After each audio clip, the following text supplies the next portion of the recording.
Voyez, beaucoup de l'église, beaucoup de papa, à son matin, papa, il est dans son monde de Jésus. À qui peut qui papa est, à qui peut qui est responsable est, à l'homme dans la zone de confort, quoi qu'il ne coloca à mon Jésus. Amen. Amen. Mais spirituellement, le sycomore devient un instrument de transformation. Parce que Zaché a son matana sycomore. Yesu azalai kolekawana telemi a moniye likolo a sycomore. Et l'opinion sur Bayeli que Zaché c'est une personne de mauvaise vie. Mais lorsque Jésus s'arrête, il ne va pas cueillir le fruit du sycomore, mais il va cueillir le pécheur qui est sur le sycomore pour le transformer. Et autant dire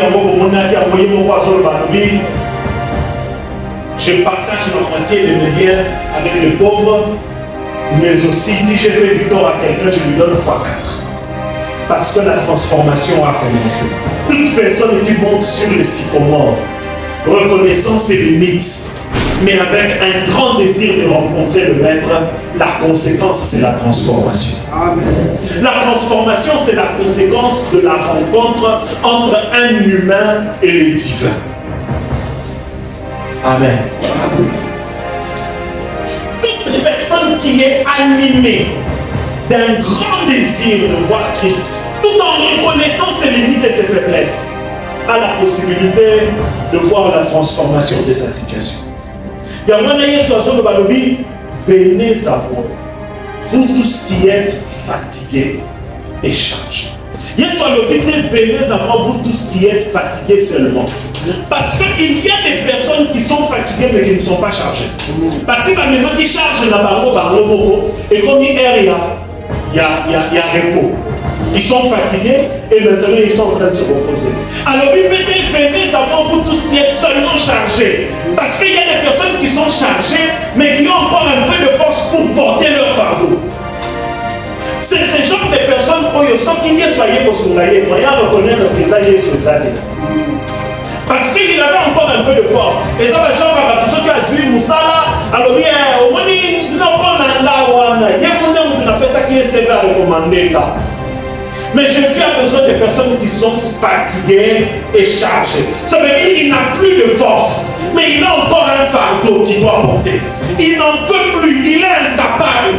Mais Jésus dit, ok, maintenant moi je te donne le repos, je porte ta charge. Comme ça tu vas reconnaître que ce que tu as reçu comme repos, ça n'est pas le fruit de tes efforts, mais c'est la grâce du Seigneur. Amen.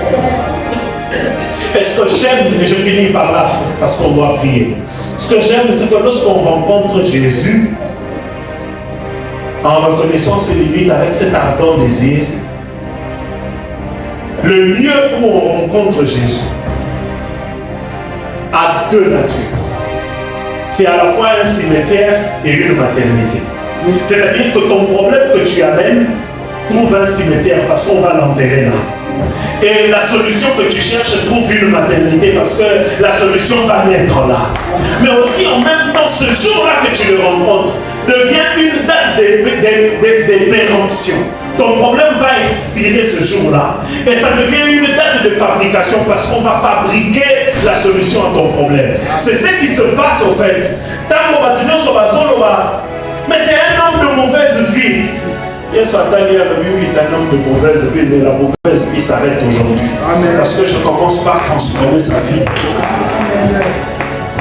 Et le jour où la veuve de Naïm, elle était déjà veuve, ça veut dire qu'elle pouvait déjà mourir. Et elle n'avait qu'un fils unique, moi, l'espoir. En réalité, le journée de parents, bonne fête à tous les parents. En réalité, les parents ont besoin que les enfants les enterrent. Mais c'est la maman qui va enterrer son fils. Et elle rencontre Jésus. La Bible dit, Jésus est ému de compassion. Ce jour-là, la mort s'arrête et la vie reprend. Pourquoi? Parce qu'on a rencontré un Jésus ému de compassion.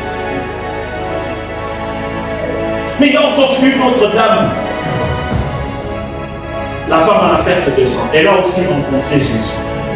Et ce jour-là, la maladie s'arrête et la guérison entre. Parce qu'elle a rencontré Jésus le guérisseur.